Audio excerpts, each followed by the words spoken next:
আসসালামু আলাইকুম। কেমন আছেন সবাই? আশা করি সবাই ভালো আছেন। ঈদের আমেজ কাটিয়ে আবারও যে যার গন্তব্যে ফেরার পালা।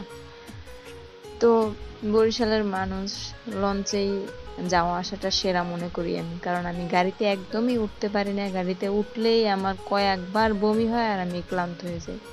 অবস্থা পুরাই খারাপ হয়ে যায়। এজন্য লঞ্চ জার্নি আমার জন্য বেস্ট নদীপথে। আর রাস্তায় চলাচলের জন্য গাড়ির মধ্যে আমার কাছে রিক্সা এবং যে ভ্যান, এই দুইটা আমার কাছে প্রিয়। কারণ এতে আমি যে শান্তি পাই সে শান্তি আর কোথাও নাই। এরকম একটা অবস্থা। তো যাই হোক, আমরা শুক্রবার দিনে লঞ্চে রওনা করছি। আমি, আমার শ্বশুরমশাই, আমার মেয়ে আর মেয়ের বাবা, আমরা এই চারজন লঞ্চে যাত্রা শুরু করছি। আর সেদিন লঞ্চে এত পরিমাণে ভিড় ছিল, আসলে ছুটি তো সবার শেষ হয়ে গেছিল, এই জন্য ওই দিনে প্রায় 15 থেকে 16টা মনে হয় লঞ্চ আসছে। আর আমরা সুন্দরবন 16তে ছিলাম। অনেক পরিমাণে মানুষজন ছিল। আর লঞ্চে যাওয়ার আর একটা মজা হলো গিয়ে, আমি যেইটাই আসে সেইটাই খেতে আমার খুব ভালো লাগে লঞ্চে বৈশা। এই যে সেদিন তো আমি কোনোটাই মিস করি নাই। ঝালমুড়ি, ফুচকা, তারপরে পপকর্ন, আবার আমার মেয়ে কিন্ডার জয় খাইছে, চকলেট খাইছে, তারপরে চানাচুর মাখা, মানে কোনোটা মিস নাই। তো আমাদের লঞ্চ কিন্তু এখন ছেড়ে দিছে। আর আমাদের লঞ্চটাই সবার আগে ছাড়ছে, সুন্দরবন 16।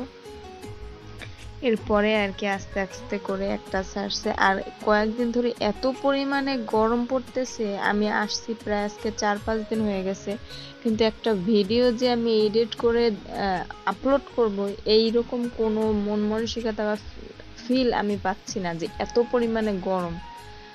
মানে খুবই একটা বেহাল অবস্থা মনে হয়। পুরো দেশের মানুষেরই মনে হয় খুব খারাপ অবস্থা গরমের মধ্যে, যে এত পরিমাণে গরম পড়ে।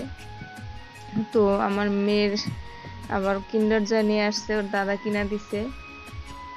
সেই কিন্ডার জয় পাইয়া তো খুবই খুশি। আমি আবার ইয়াটা খুলে দেখছিলাম যে খেলনাটার মধ্যে কি ছিল।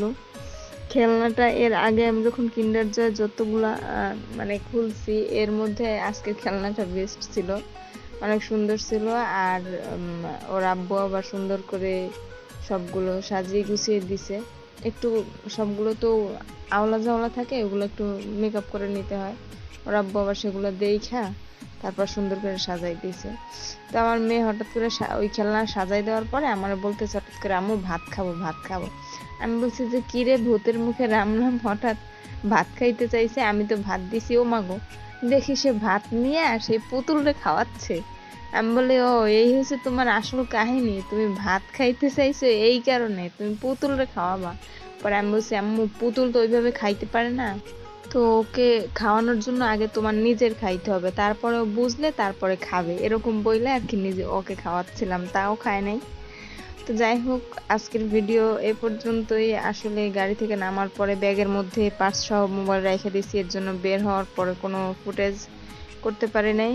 তো আজকের ভিডিও এই পর্যন্তই। সবাই ভালো থাকবেন, সুস্থ থাকবেন, গরমে নিজের প্রতি খেয়াল রাখবেন। আল্লাহ হাফেজ।